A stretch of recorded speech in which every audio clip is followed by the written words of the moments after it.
Crime Chatters. I'm Nat. And I'm Kat, and welcome to the Crime Chat. I am your forensic femme fatale. Natalie is your true crime-matic connoisseur. I'm still singing from last week. Yeah. We're just two normal girls obsessed with dark crimes, evil minds, and occasionally the unknown. And here's your disclaimer, chatters. The following Crime Chat contains adult content and descriptions of maybe fantastical violent scenarios today. So your listener discretion is advised. Before we get into all that, Kat, what have you done? Finished Only Murders in the Building. Oh, okay. I'm like, what's next? But you haven't seen the last season, right? You haven't seen season 3. Okay. I won't spoil it for you. Okay. But ta-da, there's another murder, the last episode, that teases a new season. That's it? Yeah. But is it good? Was it? Because the first 2 seasons were insane. Well, no, first season, really good. Yes, I like this one. It's actually a little bit kookier, if you can imagine, but I like it. Okay. Yeah, I think it was really good. And then Chris and I watched, remember a couple months ago we were talking about the movie Thanksgiving that came out over Thanksgiving, the thriller? Yeah. It reminded me a lot like Scream. Oh. Like the Scream series. And it's got Patrick Dempsey in it. I guess I didn't realize that. It was actually it was cute and not really too jumpy, but like it was entertaining. Okay. And then the last thing is Chris was at work and I was trying to find something to watch. Right. And so I went I was feeling superhero-like, so I watched the Flash movie for DC Comics. I know of it. I've never seen a Flash movie. Well, it's the first one that came out of the Flash on its own, like with this new DC Universe characters, right? And I guess it didn't do too well in the ratings, but I really liked it. Was it good? I thought so. Because it had like, so Ben Affleck obviously plays Batman. It had a cameo appearance from him. It had a cameo appearance from Gal Gadot, Wonder Woman, there right in the beginning in the opening scene. But he goes back in time, like he runs so fast that he's able to go back in time. And I won't ruin it for you, but there's a purpose that he does. But when he goes back, he finds his younger self and says, "You have to go to this place so you get your powers, because if you're not there and you don't get your powers, I don't have my powers," kind of thing. So. Right. They go to that same place where they're supposed to be at. Well, the older Flash loses his powers and the younger one gets it. So he's trying to like train the younger one on doing things like you can't move other human beings so fast because of the molecules and they end up puking and everything. Right. Anyway, so when they go back, they try to find other people of the Justice League. They find Bruce Wayne, but it's not Ben Affleck. It's Michael Keaton. Oh, my God. I thought that was super clever. Yeah. I thought it was really cute. And then when he ends up going back into like his real time in life. Right. And then Bruce Wayne pops up, and it's George Clooney. Because George Clooney played Batman, too. Did he? Uh-huh. Yep. How many Batmans? Wait a minute. A lot. Wait a minute. There's Michael Keaton, then Val Kilmer. George Clooney was in there. Christian Bale. Bale. Awesome Batman. Ben Affleck. And Robert Pattinson. Yeah. There's been quite a few Batmans, but I thought it was super clever that they brought other actors who played Batman. That's pretty cool, actually. I liked the movie. It apparently got bad reviews as far as being part of like the DC universe, but like, I'm a Marvel girl, but I'm opening my mind to DC. Yeah. And apparently there's this whole other series because the new Aquaman just came out, and Chris and I are probably going to watch it this weekend. Maybe we'll watch it tonight. Because I do want to see the new Aquaman. Jason Momoa, He's amazing. He's amazing. He's a hot man. So I have a lot of things that I've been doing. Like my finals are over in school and stuff, so I have a little bit more time now. A little bit more time. So what about you? So I am up to date with True Detective. Did you get to? Yeah. And? So we have one more episode left. We have episode 6 that is not released yet. Right. And that's where we're at. I looked this up, and I'm not the only person that feels that season 2 was stupid. They had a lot of heavy hitters, like I said, with the actors and the actresses, but the story did not come around. It didn't get there, you know? Yeah. So season 1 was my favorite. Then season 2 sucked. And then season 3 was better, but it was drawn out a little bit. It was the guy that had the memory issues. So I found that to be just a real interesting plot. I started season 4, and the first episode, do you remember the crime scene? Like, there's a real case it was based on. Oh. And I caught it immediately. I'm like, oh my God, this is that. I'm like, this is going to be that. And then it turned out to be something else because that's True Detective. Where you start is not always where you end up. So, like, we started here, and I'm like, oh my God, there's going to be a supernatural spin-off on it, and da-da-da-da. And we're so far from that. So, have you ever heard Russia has this incredible mystery called the Dyatlov Pass? I know I'm not pronouncing correct. Dyatlov. Alexa, what's the Dyatlov Pass?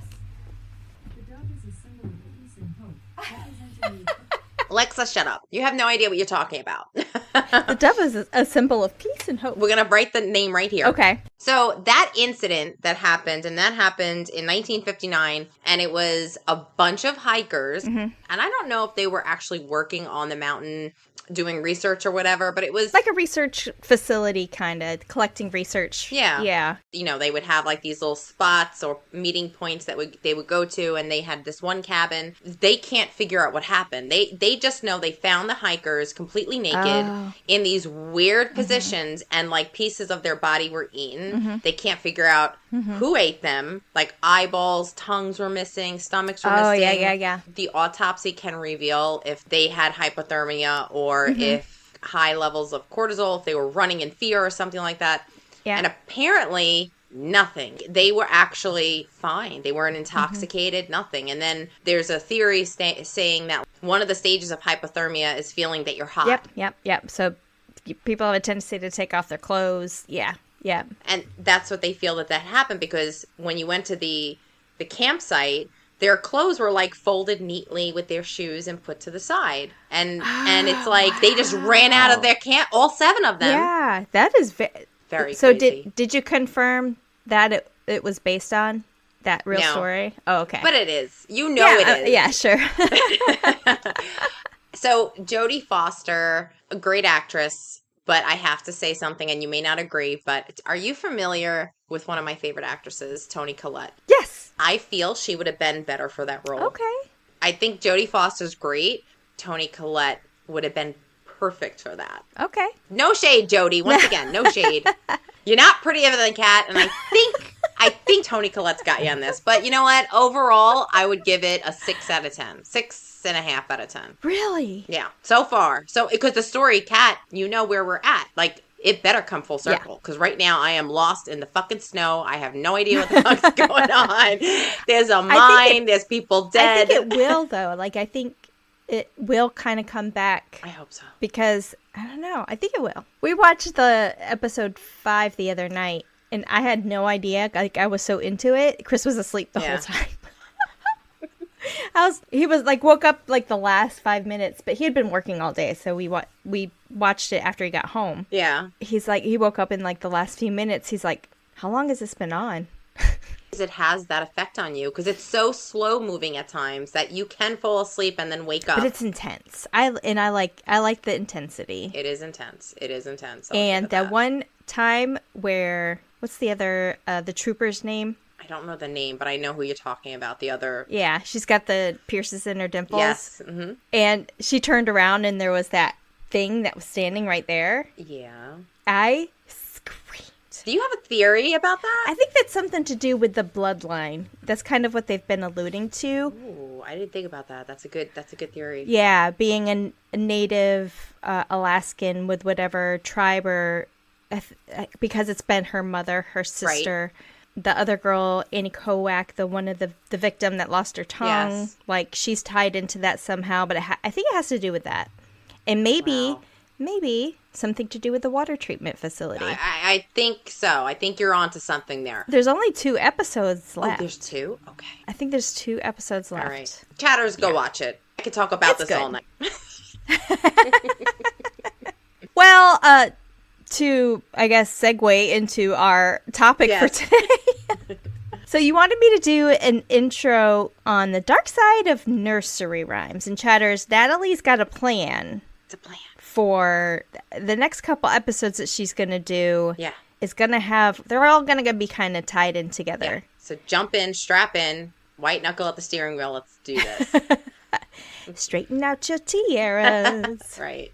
Okay, so from plagues to execution, nursery rhymes were not always meant to be sung to children. Some nursery rhymes have hidden meanings because they generally hide political drama and parodies of historical events, propaganda, veiled criticisms of those in power, or messages of discontent, and come from times when you couldn't speak out against your government or against your king or your queen, or the punishment would be death, right? Yeah. So they would make up these like little nursery rhymes to kind of take little stabs at those in charge. Now, using a song and poetry was a way to disguise and share opinions and stories by disgruntled people from the past in order to avoid jail or punishment from those in authority, by making them also kind of fun and playful. Some English nursery rhymes go back as far as the 14th century, while some are from 15th, 16th, 17th century. Most of the classics that we still kind of sing and know today are from around the 18th century. So I got a list. I've got an 8. I am going to pull up and give you a little bit of history about it. So, Baa Baa Black Sheep, number 1, is from 1731. Wow. Though most scholars agree that Baa Baa Black Sheep is about the Great Custom, a tax on wool that was introduced in the year 1275, its use of the color black and the word master led to some wonder whether or not there was a racial message at its center. Its political correctness was called into question yet again in the later part of the 20th century, with some schools banning it from repeating it in classrooms, and others simply switched out the word black for Baa Baa Rainbow Sheep, which is interesting alternative. Yeah, that's weird. And that was around 2011. So number 2, London Bridge is Falling Down. Oh, yes. This came out in 1744. And depending on who you ask, London Bridge is Falling Down could be about the year 1014 Viking attack or the normal deterioration of an old bridge. More specifically, many sources tie the nursery rhyme to the alleged destruction of the London Bridge at the hands of Olaf II of Norway sometime in the early, 10th century. Right. So, side note, the linguistics class that I just took, we talked about the creation of English and how it's it's a child to the other languages. It's a Germanic language, right? So we developed English, but how we got English as we know it today in the modern English era. We talked about Old English, we talked about Middle English, we talked about early modern English, but a lot of it goes back to the fact that when Britain was discovered, it came from it was from Germany, so they were speaking German. But because the island, they were isolated from the mainland, they developed their own dialect naturally. And then they also had the Vikings in Norway come in and have an invasion. It was a lot about who was in power and all that kind of stuff. It was super interesting. Really long story. That is interesting. Yeah. But it says also, for back to London Bridge is Falling Down, they say the alleged destruction of the London Bridge because some historians don't believe that this ever actually took place. The song's popularity around the world is often cited as further proof that it was the Vikings who created it. And I mentioned the Vikings came and invaded Britain. Right. Believing that they brought the tune to many places that they traveled.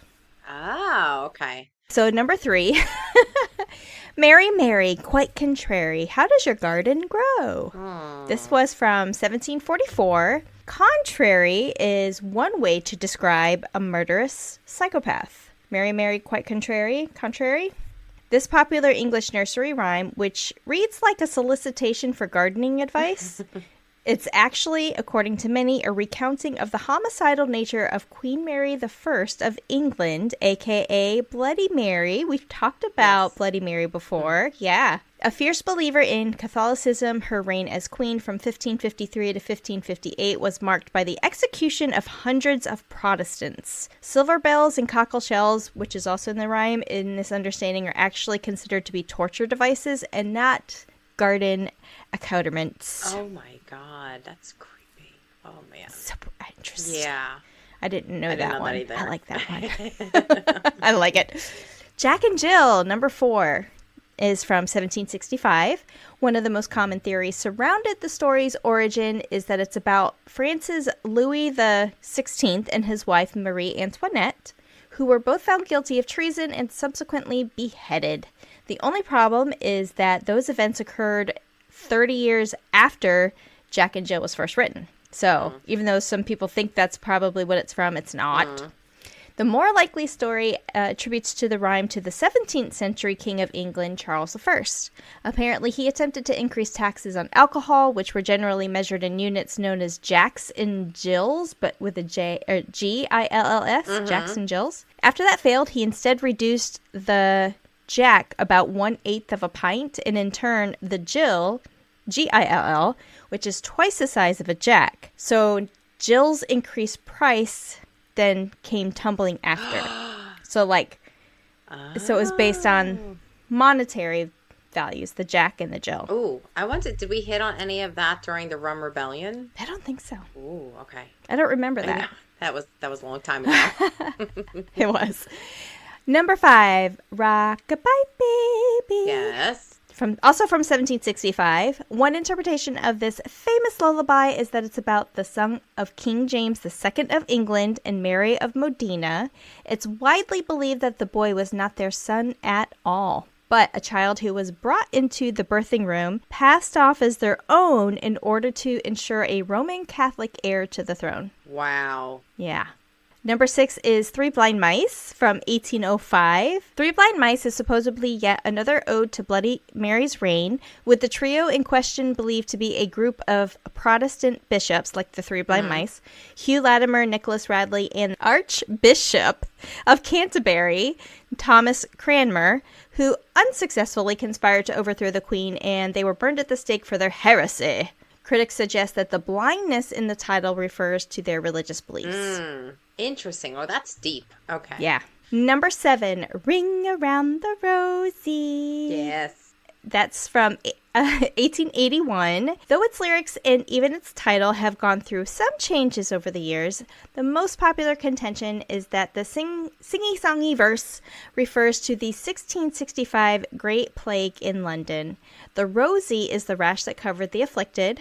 The smell from which they attempted to cover it up was a pocket full of posies. The plague killed nearly 15% of the country's population, which makes the final verse, ashes, ashes we all found down, rather self-explanatory. Yeah. But Snopes debunked this. I found that in another article.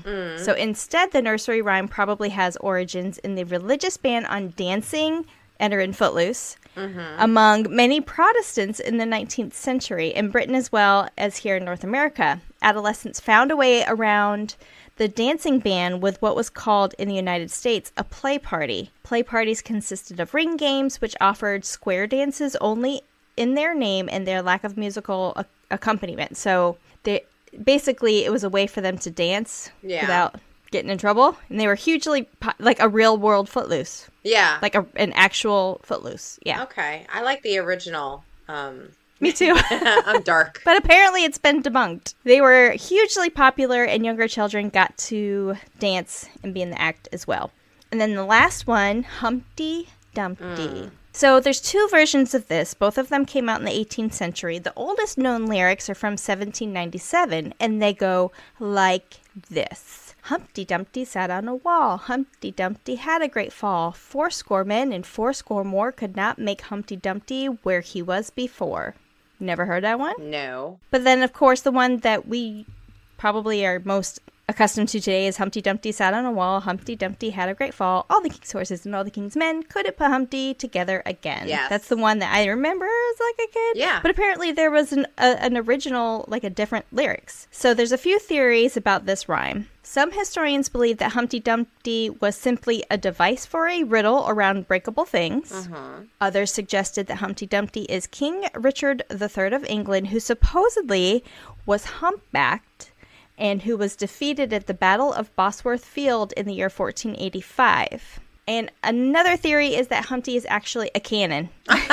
During the English Civil War, history says a one-eyed gunner named Thompson managed to get a cannon, colloquially called Humpty Dumpty, to the top of a tower of St. Mary at the walls of the church and wreak an untold destruction of the forces below. Before the return cannon fire dislodged the pair of them, hence they had a great fall. Which one do you believe? I don't know. I mean, I think the one about King Richard III is funny. Yeah. But I could see it where, like, Humpty Dumpty is a cannon. Yeah, I never thought of that. I think the King Richard one is probably the what we think, right? Well, if it's the cannon, Humpty Dumpty sat on a wall, had a great fall. Yeah. I mean, shooting the cannon out, all the king's horses and all the king's men, like once the cannon shot, that's what it was saying, that it had a great fall because it broke down. Right. And then you couldn't put it back together again. That is interesting. I think this one is probably more logical. They're creepy as fuck, regardless. In order to kind of coincide with these nursery rhymes that I just went over, we've got Mary and her little lamb. We've got Humpty Dumpty. I didn't mention Little Muffet sat on her tuffet with the little spider. What the fuck is a tuffet? So there's that What's one. a tuffet? Little Miss, It's like a mushroom. Little Miss Muffet sat on her tuffet, eating her curds and whey. Long came a spider. Sat down beside her and chased Miss Muffet away. I want to say it's a mushroom or something. I don't know. She was high because I got high.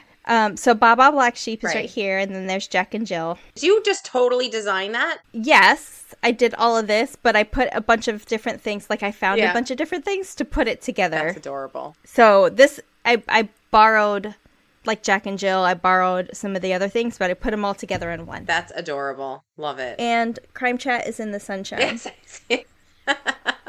I see it. So there is your nursery rhymes and kind of some of the dark side. My favorite Yeah. is Mary, Mary, Quite Contrary.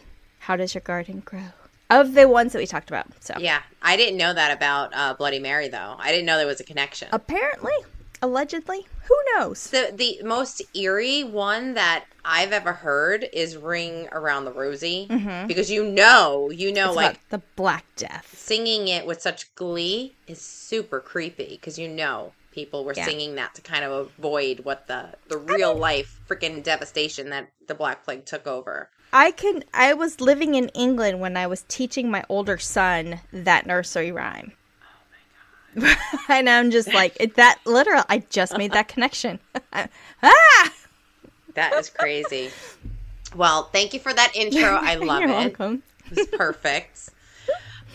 Okay, Kat. So Okay. we're going to have the next 3 episodes are going to be chapters of a volume. And the volume is called The Darkness of Disney. Okay. You know Disney, right? You mean The Wonderful World of Disney? The Wonderful World of Disney. And each chapter is going to consist of fictional, non-fictional. It's going to be some murder. There's going to be a lot of mystery, but there's going to be a lot of mayhem. Even Patrick Mahomes and his family stood there right after they'd celebrated the winning, and there was a Disney commercial that they filmed right then. What the fuck? Yeah.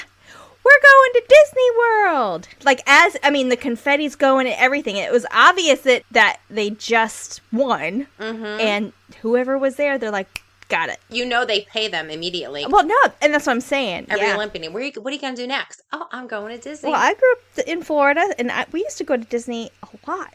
At my senior trip, we went to Disney. It's the most magical place on earth. I took my kids there. It's been years and years and years since I've been back. And I'll probably take my granddaughter there at some point, but yeah. Ooh. It's got something for everybody. It really does. It does. I mean, they It put on a does. good show. But, once again, I live in Florida, and if you watch the news, Florida is fighting away with Disney. Yes. With the governor, right? So Wine and Crime, they did an episode on Disney. Did they? Not that long ago, a couple months ago. Yeah. And that was the first I heard about the whole Disney DeSantis. Oh, yeah. They're fighting it out. Debacle. I don't know what's going to happen. Yeah. I have no idea, but Florida is here for it. We're just like, grab your popcorn. here for We're it. going to do whatever's going to happen. It is what it is. We're Florida. Chapter 1 is called Disney Fairy Tales versus the Grim Reality. Okay. In this episode of Crime Chat, we're going to peel back the layers of Disney's fairy tales and explore one of the darker sides of Sleeping Beauty. I think I remember hearing something about how they came up with that story. But it's been a long time, so. Actually, there's a couple of beginnings to Sleeping Beauty.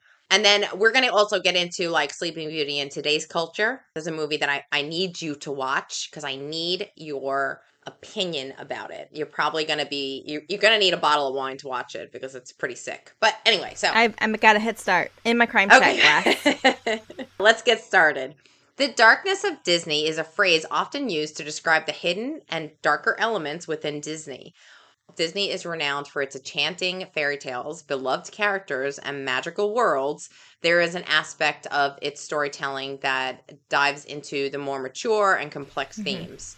Disney, the company, has controversies and criticisms about it. While Disney is often associated with magic, creativity, and family-friendly say that 5 times fast. Family-friendly entertainment, the company has faced scrutiny and backlash for a variety of reasons. Some include labor practices, including allegations of low wages, poor working conditions, and outsourcing many local jobs. There have been reports of labor violations in Disney theme parks, and especially like at overseas manufacturing facilities. Another one is copyright and trademark issues. Disney is known for aggressively protecting its intellectual property through trademark and copyright laws. Critics argue that Disney's enforcement of these laws can be a little excessive, which leads to the term Disneyfication. Disneyfication. Disneyfication? Disneyfication. Sounds like not a Disney vacation. That's what I was thinking. Disneyfication. But I've never heard that word before. No, me either. Moving along. Next one is monopoly and corporate power. Disney acquisitions of various media companies, including Pixar, Marvel, Lucasfilms, and 21st Century Fox, has raised some concerns about the company's growing influence and control over the internet entertainment industry. I mean, especially when they bought out Lucasfilms and they own all of Star Wars now. They own all of Marvel now. And they're not even doing it justice. So. I know. Breaks my heart. I mean, Mandalorian rocked. Yes. It friggin' rocked. And what the fuck? But anyway, moving along. Environmental impact. Disney theme parks, film production, and consumer products have a significant environmental footprint. Disneyland alone here, it's huge. I can only imagine the amount of trash that place produces. We know Florida is fighting with that particular establishment. We'll just say that. Next is the treatment of animals. Kat. Disney has faced criticism for its use of animals in entertainment, including the theme parks and films. Activists have raised concerns about the welfare of animals used in the Disney productions and attractions. Have you been to Animal Kingdom? I have a long time ago. Yeah, I went. I mean, my kids were still in strollers is how long ago it was, and they're both adults and I'm a grandma now, so it's been a long time. But it wasn't too long after Animal Kingdom opened as like a separate park of the the Disney parks that I went. Back then, were there criticisms on Disney the way they are today? So I don't know. I mean, it was probably 20 years ago. Yeah. It's been open. Alexa, when did Animal Kingdom open? Disney's Animal Kingdom opened in 1998. Oh, 1998. It feels like it's been around forever. That was the year my oldest was born. So Does it not feel like it's been around forever though, the Animal Kingdom? yeah. Okay. So he's 25, so it's been open for 25 years. But he was probably 4 and Matthew was probably 2. Wow. When they went, they were like I said, they were in stroller. We had a double stroller. Listen, they're spoiled. When I grew up, I had Six Flags, an action park where people were dying. Okay, they were flying off the roller coasters. There were so many deaths. Yeah, in Jersey, so many deaths at Action Park. Well, that's what I'm saying. You had to go to Jersey. I'm just kidding. It's so true. I've been there though. I've been to the Six Flags. In that Jersey. was good, actually. Six Flags. I liked it. I like Six Flags. I can't ride roller coasters anymore though. Also, I remember the year that the haunted house burned down. Oh, what happened? Oh, there's an ambulance. Is everything okay? Do you want to check on somebody? Oh, well, because I'm facing the window and my window's still open. The sun just went down, but like my window's still open, and I just see these flashing lights go by. Do you want to check on everybody? I'm being the nosy neighbor. Sorry. Okay. I had an ambulatory digression. Growing up, I remember when going through the haunted house. I was in the haunted house, and like the following year, it burned down and killed all those people. Oh. Overall, while Disney is beloved by many for entertainment, the company is not immune to criticism or controversy. Today, we're going to explore the captivating origins of one of the most beloved fairy tales of all time, Sleeping Beauty. We're going to be taking a look at 3 older versions. The story of Sleeping Beauty has been enchanting audiences for centuries. Further you go back in time, the worse the story gets. It just gets darker and darker and darker. Aqua Tofana? Yeah, like that level, like real bad. And the earliest version of the tale is traced back to the 14th century, and it's in Italian folklore. Well, Italians have done quite a bit. Yeah. Julia Tofano was Italian. Oh, I just Leonardo made that Cincilli was Italian. Well, let's compare the Disney version to the origin stories. Okay. In the original animation of Sleeping Beauty, Disney credits Charles Perrault, who wrote Sleeping Beauty as a part of his collections of his fairy tale book titled Tales and Stories of the Past with Morals. That's a great title. Gets to the point. Definitely gets to the point. This was published in 1697. This collection included several well-known fairy tales such as Cinderella, Little Red Riding Hood, and Puss in Boots. Puss in Boots was back then? But isn't this a movie today, Puss in Boots? Yeah. Antonio Banderas plays.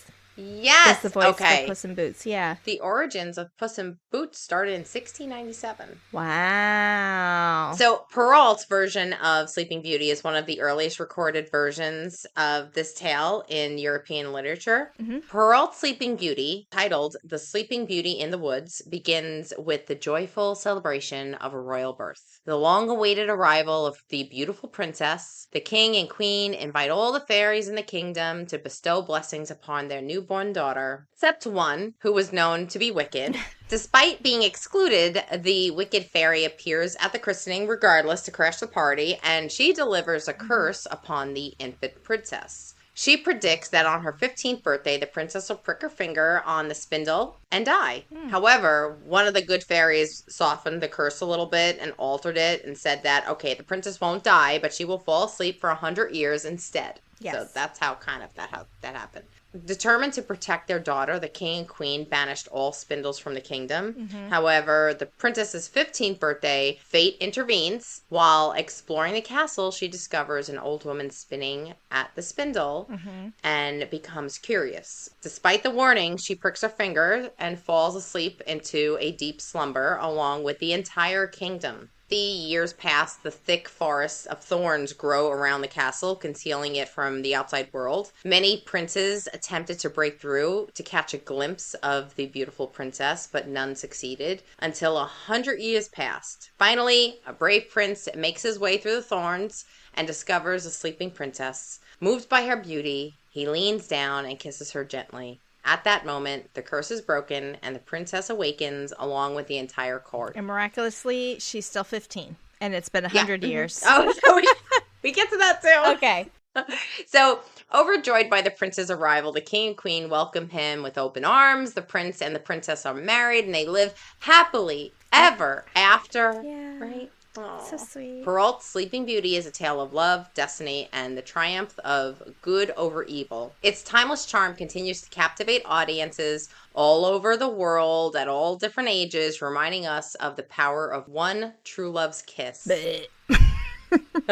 So, Disney's version, they made several changes to Perrault's version. They introduced like characters and storylines, and they changed things like the princess's name. They changed it to Aurora, where originally in Perrault's Sleeping Beauty, her name was Briar Rose. Oh, okay. In Perrault's version, the prince simply awakens Sleeping Beauty with a kiss. Disney added a romantic subplot with Aurora and Prince Philip meeting and falling in love before Aurora pricks her finger. I guess this is to make it less rapey or less weird. Or less, like, child abuse. Almost like they were meant to be each other because they knew each other already, so he kissed her naturally instead of a stranger coming up to you and just, like, pissing you while you're sleeping. I don't know if a stranger would come up to me and kiss me and I'd be like, oh, you're my one true love. Especially if I was sleeping. Yeah. Ask Chris. I don't like to be woken Don't up. touch me when I'm sleeping. Don't touch me. Don't touch me when I'm sleeping. So now, while Maleficent is the villain in both versions, Disney's portrayal of her is epic. She is more predominant and complex in the film. Maleficent is depicted as a powerful sorceress with a personal vendetta against Aurora and the kingdom. The iconic scene when Maleficent transforms into a dragon. How can you forget? And the battle between Prince Philip and Maleficent, all additions added by Disney. They just added onto it. Amazing additions Yeah. added by Disney. But you know what? Maleficent has a backstory here too, and you're going to be shocked. Yeah. There's a reason why Angelina Jolie played such a good Maleficent, because if you truly understood Maleficent's backstory, you may be kinder to her. Okay. Hint, hints. Overall, Disney's Sleeping Beauty retains the core elements of Perrault's tale. Many think that the Grimm brothers, Jacob and Willem Grimm, had a hand in writing this tale, but Sleeping Beauty was not amongst the stories in their famous collection titled Children's and Household Tales, commonly known as the Grimm Fairy Tales, which was published in 1812. So, have you ever watched the Grimm television series, Grimm? Yes. I love that. I love it. So good. Love it. So also, good. Once Upon a Time. Do you remember Once Upon a Time? You know what? I'm glad you Girl. mentioned that, because Yeah. that is something that I've always wanted to watch. I'm glad you said it, because now it's coming back, and I was like, okay, I need to go back and watch that. But I love Grimm. Yes, Grimm is excellent. And the lead character's kind of hot. So. Yeah, he is hot with those eyebrows. Oh my god. Yeah. Man, like eyebrows like that, like Jake Gyllenhaal. Oh my god. All right, but you need to watch Once Upon a Time, because that is just the entire season is just like a culture spin on just epic tales that you grew up with, and then the true love's kiss at the end flips the script. It flips it, and you're like, oh, I didn't think of it that way, and it's just so heartwarming. This is gonna warm that icy heart, Kat. It's gonna warm it. Well, I don't do heartwarming. So, speaking of, I don't do like touchy feely and heartwarming and everything. Chris got me a Valentine's Day present, and isn't this a beautiful cup? But there's something that looks like there's more to that design that I'm not seeing close up. Like, Yes, the underlining. So in the little flowers, they look so pretty. They're so pretty. It says, "What the fuck? This is bullshit. Fuck that. What the fuck?" Is that flower telling me off It's right saying, now? "Fuck off, fuck it, fuck off, fuck it, fuck off, fuck it." And then there's another one, right here, where it's just like, it just goes fuck, fuck, fuck, fuck, fuck, fuck, fuck, fuck, fuck, fuck, fuck, all the way around. Yeah. He's like, "I thought you would like that cup," and I was like, "I do. I really, really do." And you can carry it around anywhere. You can go to, like Yeah. parent-teacher Disney. conference and nobody will know. You can go to You can go to Disney. Disney. You can go to Disney and it's family friendly. I mean, and it's not like they're small. Like, you, at first glance, you're not going to be able to see right. Read between the lines. the writing. It's between the lines. It's the Right. underlining meaning, Yeah. which is, I think, where I live, in the underlining meaning. That's great. Oh my god. Okay. Oh my god. We're having way too much fun with this episode. I know, we are. Okay. Oh. So, back to Grimm Yes. is amazing. I'll watch Yes. Once Upon a Time. It'll be on my to-do list, and go. So, the Brothers Grimm collected and compiled folk tales of various sources and published them in their collections, while they collected and recorded many well-known fairy tales such as Cinderella, Snow White, Rapunzel. Sleeping Beauty was not amongst them. However, Okay. they did include a similar story, and it was titled Little Briar Rose, which is also known as Sleeping Beauty. That was the original name of Sleeping Beauty anyway, right? Briar Rose. Briar Rose, Yes. yeah. So they kind of flipped it and changed it and kind of took what they wanted from it, but it's not, the original. Yeah. Let's explore the Grimm brothers and how they changed it. Their story was published in 1812, titled Briar Rose. The Grimms focused less on the princess and more on the prince's journey to find her. The prince kind of learns of the castle, the hidden castle, Yeah. and who was behind it, and he ended up fighting bravely through the thorns and that whole border that happened around the castle. Because he's a man and needs to save the girl. Right, he's a prince, and he's armed with a kiss, and let's do this. And when he finally reaches Sleeping Beauty, he doesn't just kiss her. Oh no, the Grimms changed this part too. They said a series of kisses all over her, so I'm just gonna leave that there. I don't know what that means.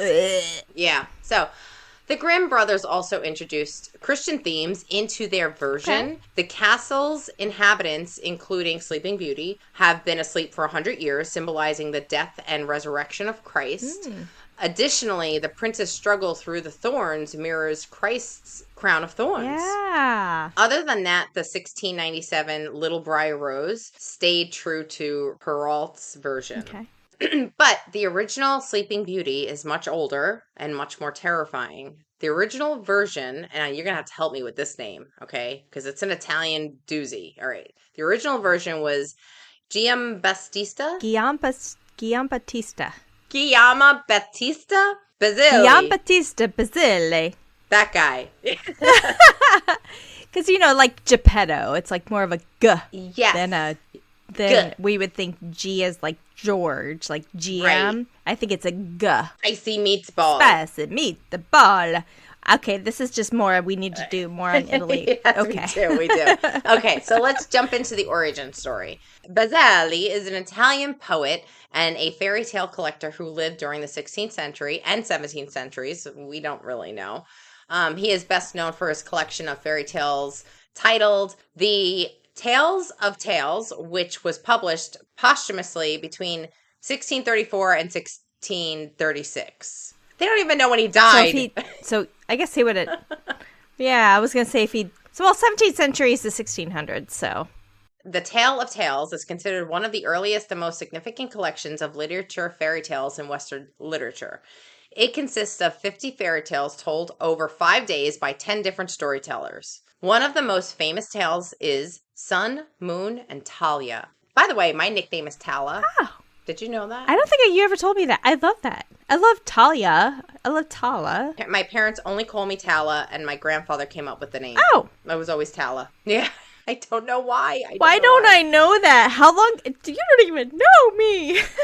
Oh, my first horse was named Talistar. Aw. So back to the story. This is the original story of Sleeping Beauty. In this tale, the princess named Talia falls in a deep sleep after pricking her finger on a spindle, is later awakened by the actions of her children. So she wasn't 15, or was she?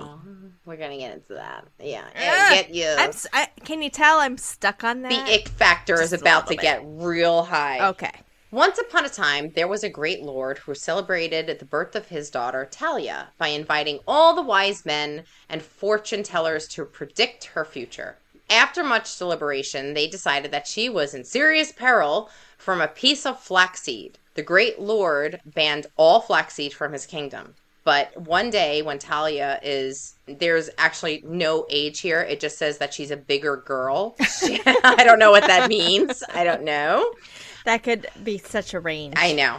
Of ages. Or sizes, disturbing. age and size. I mean, I was a big girl when I was 5. I was a big girl. I ate. I was Italian. When I was in middle school, they used to call me Twin Peaks. Why? Because my breasts were so big. In middle school. You were blessed. I mean. Okay, so she encounters an old lady spinning a piece of flaxseed. A piece of it gets caught under her fingernail, and she falls down dead. And when her father hears about this incident, he is so sad that he props her up on this fancy chair, this fancy velvet chair, by a window in an empty palace in the country. He shuts the door and tries to forget her forever. Just leaves her there to rot. Move on with his life. Okay. Typical. Sometime later, another king who is out hunting loses his falcon in the same abandoned area where this palace is located, and he sneaks around the palace and he's looking around. He's like, "Oh, this place is great. Why is it just like nobody's here?" Where's my falcon? He stumbles upon the sleeping or dead Talia. She was sitting lifeless in the chair that her father left her in. He calls to her, but she does not respond. She's basically dead. He's mesmerized by her beauty, and he picked her up and carried her over to her bed. And then it says in the story, he picked the fruits of love. Oh, basically, he rapes her, yes. Whether she's sleeping or dead. Yeah. We don't know. However you interpret it. I'm going to have my way with you, woman. This is necrophilia. There's rape. I don't know what this is. Oh my God. After he's done with her, he just leaves her body in the bed and then goes home and forgets about it. Forgets what he did. And then 9 months later, Talia, sleeping or dead, we don't know, once again up to your interpretation, gives birth to twins. A boy and a girl. Gave birth with the help of two fairies. I guess after she was just kind of floating in whether she's dead or alive, two fairies would check on her. So was she in like a purgatory? I don't know. It doesn't really say. It doesn't really say, but once again, Based on interpretation. yeah, there's a lot to. Okay. There's a lot here. So once she gave birth, the two fairies then took the babies and then placed the babies by her breasts to feed. And one of the babies accidentally starts sucking on her finger where the flaxseed splinter is, and the flaxseed falls out, and she wakes up. Now the story goes from that, where she wakes up, and then it goes to the king, the rapist king. One day, the rapist king was bored, and he remembered the pretty dead girl, and he decided to go back for more. He's like, you know what, I'm bored today. Let's go back and She's and not check. going anywhere. She's not going still anywhere. there. Yeah. When he arrives, he was surprised to find her, one, awake, and that she didn't remember him, and because he thought she was dead. And also, he was actually elated and happy that she had two new babies. And he tells her, hey, listen, I'm the father. She's like, what are you talking about? I don't even know you. He's like, listen, when you were sleeping, I took the what they call it? Pick the fruits of love. Like, I picked your fruit of love. Is that like popping your cherry? Yeah, I think so. It's probably all connected. You know, it's all connected. You know, okay. Yeah, it's a lot to unpack. It makes you icky, right? Oh, gosh. Mm-hmm. I had a question and I forgot it. Because I'm just like, Now you know why Aqua Tofana fucking existed. Okay. surprise! I'm back! Oh, you're awake? Oh, but wait, I'm the father. At least he cupped that. At least she didn't feel the labor. True. Okay, there's that. Yeah. I mean, especially twins. Are you kidding Yeah, it's probably me? very painful. Good God. They ended up spending a couple of days and nights together. And when he returned, because remember, he is a king of his own kingdom. When he returned to his kingdom, he was so excited to tell everybody about this woman and that, you know, he has two children and their names are Sun and Moon. Oh, Sun, Moon, and Talia. Okay. Yeah. Naturally, his wife. Oh, did I forget to mention he's got a wife? Oops. I hate when that happens. Kings do that, don't they? Yeah. Well, I guess queens do too. Yeah. This man was going around his castle bragging about his children. And the queen, his wife, is like suspicious, saying, what children? So apparently they were unable to have children. She couldn't have Just gonna children. say that. She probably couldn't have kids. She sent her trusted secretary to go spy on the king. And when he was going back and forth to the other kingdom to visit Talia, the secretary's like, oh, damn, there's a situation. He has another family. He has an entire another family. She brought the information back to the queen, and the queen is like, oh, no, Yeah. this has got to end. This has got to stop. Yeah. And I don't blame her. Do you blame her? No. I Like, don't blame her. You're married to me. But I Yeah. mean, the time that this was written, Mm-hmm. it was kind of known, but not spoken of, the fact that king or queen would have an affair, because they only marry somebody to procreate and to, you know, to make sure that there's an heir. Yeah. And they want to have that heir of good bloodline. Yeah. So it's probably somebody that they just do the duty. It's not a wife. It's not your partner. It's just somebody you Mm-hmm. bought who can produce heirs. You're right. Yeah. Well, I mean, like, we talked about Napoleon a couple episodes ago, and he divorced his first wife by the mere fact that she couldn't have children, but he was absolutely in love with her. Even after he remarried, she was able to give him a Napoleon Jr., and who ended up dying, by the way. And there's no, like, direct heir to Napoleon Bonaparte. Karma. Yeah. I don't know if you're catching this yet, but you will. But the queen, who do you think the queen ended up becoming? Oh, well, Maleficent. Right. Yeah. Yeah. She's honestly minding her own business with her own kingdom. And Talia, although an innocent victim. Yeah, like, had nothing, like, she was dead.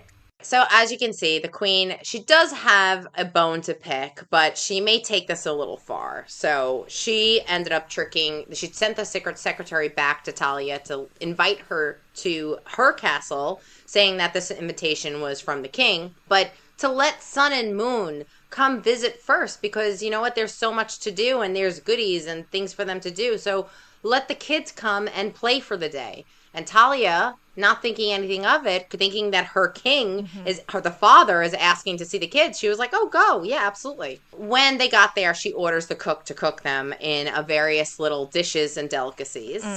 The cook sees the two children and takes pity and sends them to hide out with his wife. And then he served up 2 baby goats. The king comes home. The queen starts to serve him the specialty dishes. Jeez. He starts eating everything while the queen is watching. She says, "Eat up, for what you're eating is yours." It sounds like the Game of Thrones. Oh my God, it really is. A red wedding Yeah. level. Yeah. Yeah, because she fed her, or his, what king?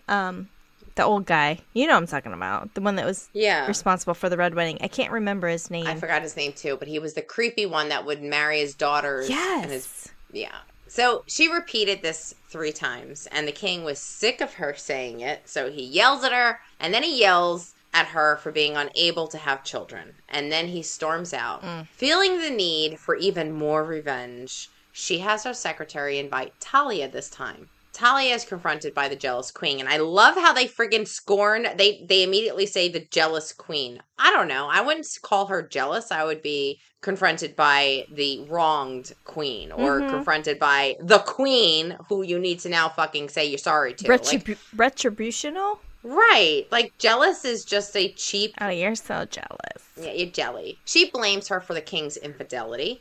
Talia tries to explain it wasn't her fault. Quote, "The king had taken possession of her territory while she was under a sleeping spell." The queen is too angry to listen to her and orders Talia to be burned in a bonfire. Oh my gosh. Not to be burned with her clothes because they're so fancy. And the queen looked at her and said, "You know what? I'd rather keep those clothes for myself." So no, you're right. Take off your clothes, put them on the side, and then we'll burn you. And every time she took off a piece of article of clothing, she would scream out. And then the king ended up hearing her, and he ran to the room. The king looks at what was happening, and Talia said she killed Sun and Moon. And then the cook said, "No, I didn't kill Sun and Moon," and produced Sun and Moon. He put them aside, didn't actually, but told the queen that it was Sun and Moon. So the queen thought that they were actually cooked. Yes. Yeah. Okay. The king ended up throwing his queen in the fire along with her secretary. And then the king marries Talia right away. Yes. The moral of the story is mentioned at the end, and you're going to love this. Talia's meaning behind this whole story, and I quote, "For those who are lucky, good rains down when we are sleeping." Weird. I don't know what that means. Like, are you happy that he raped you while you were sleeping and you gave birth and delivered? Like, I don't know. Such a creepy story. Golly. But there are some theories about the themes and symbolism in Sleeping Beauty of death and rebirth, obviously. Some interpretations suggest that the princess's enchanted sleep represents a symbolic death followed by her rebirth. Her eventual awakening by true love's kiss mirrors the cycle of life, death, and renewal. Another one is coming of age. Another theory is that the story symbolizes the transition of childhood to adulthood, with the princess's 100-year sleep representing a period of dormancy or waiting for her to emerge into womanhood. Another one is sexual awakening. Some interpretations view the princess pricking her finger on the spindle as a metaphor of sexual awakening or the loss of innocence. Like having your period? Yeah, I guess something like phallic. Touching Yeah. you know, like, oh, what is that? Prickism? What is that? We went over this. We went over this with Rabbit Fish, when people have to stick people with needles, and it's almost like a version of sex for them. Yes.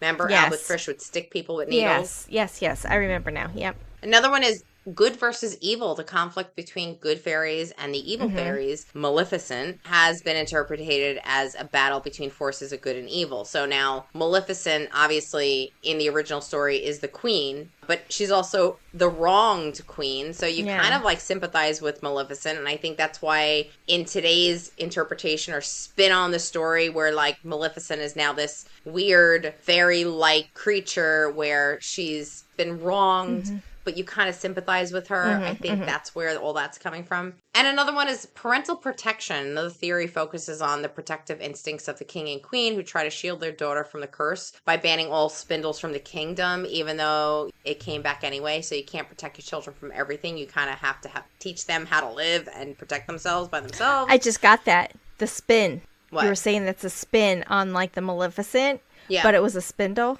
But the spin of it all. The It's just. spin.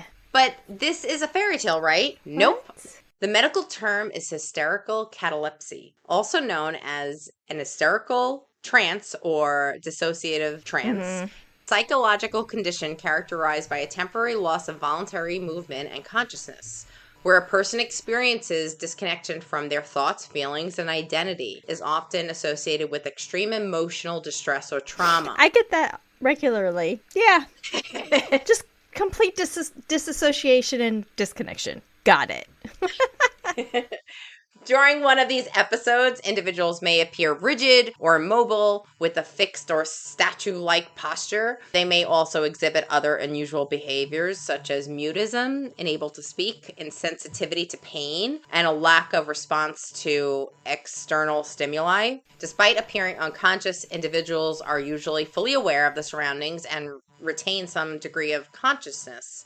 There's no cause for this. They don't understand it, but it's believed to be related to psychological factors such as stress and trauma and unresolved emotional conflicts. It's often seen in individuals who experience a significant psychological trauma or who have underlying mental health conditions such as anxiety or depressions. So, there's no cure, and in some cases, medications may be prescribed to help alleviate symptoms for anxiety and depression. To help minimize the effect of it? They really can only just treat anxiety and depression here and treat the trauma. As far as them falling into this statue-like state, they can't Hysterical, do anything. Yeah.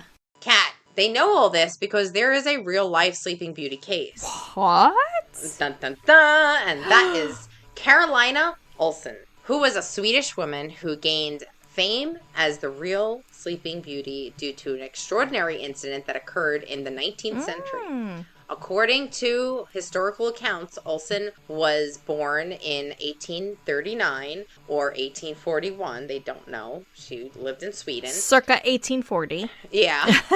At the age of 14, she reportedly fell into a deep sleep that lasted for an astonishing 32 years. Sounds like a coma. It does. It really does. During her extended slumber, doctors and scientists from around the world visited her to study her condition, but none could awaken her from her sleep. Despite numerous attempts to wake her up, Olsen remained in a state of unconsciousness for decades.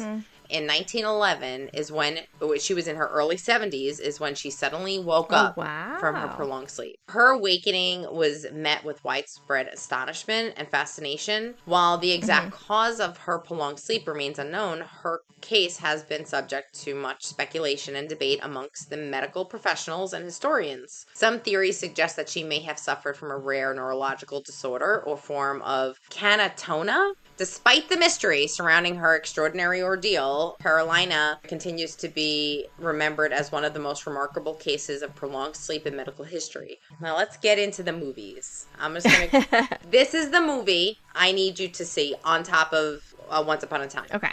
Sleeping Beauty, directed by Julia Lee, was released in 2011. This offers a contemporary and unsettling take on the classic fairy tale, exploring themes of power, desire, and agency. In this provocative film, the story of Sleeping Beauty is reimagined through the eyes of a young woman named Lucy, played by Emily Browning. Lucy is a university student struggling to make ends meet who becomes entangled in a secretive and lucrative world of high-end escorting. Drawn into a mysterious underworld, she takes on the role of a sleeping beauty, consenting to be drugged into a deep slumber while clients indulge their darkest fantasies to her unconscious body. With this haunting atmosphere, the 2011 Sleeping Beauty offers a bold and uncompromising exploration of a taboo subject, leaving the lasting impression on audiences long after the credits roll. So I really think you should watch the movie. When I watched the movie, I didn't realize what I was watching. I didn't know what I was it was on Netflix. It's called Sleeping Beauty? Sleeping Beauty. Okay. The next time we continue our journey into the further of the darkness of Disney, it's going to be based in crime and mystery. Ooh. Until then, Kat, remember that not all fairy tales have a happy ending. Yes.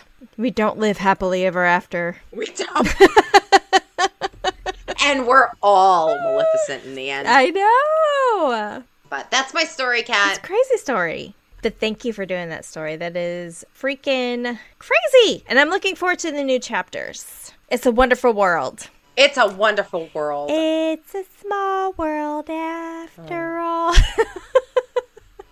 Well, because we want to leave you hanging, chatters, for more information on this case, please check out After That Crime Chat, only available on Patreon. Yes, don't forget to follow us, Crime Chat with Nat and Kat, on all of our socials, Instagram, YouTube, TikTok, Twitter, which is X, Facebook. See what we got going on. Oh, yeah. So remember, Crime Chat with Nat and Kat. Remember, if you become a VIP chatter to our Patreon, you'll have full access to bonus episodes, behind the scenes, bloopers, and free merch. So be sure to check out our next episode. So I'm going to go ahead and still do my turn. But when Natalie comes back, she's going to go into chapter 2. Yeah. So either way, you want to make sure you tune in and you don't want to miss it. I'll be there. I'll be there. Mickey will be here. Come on. The clown will be here. Let's do this. Bye, chatters. Bye. Bye.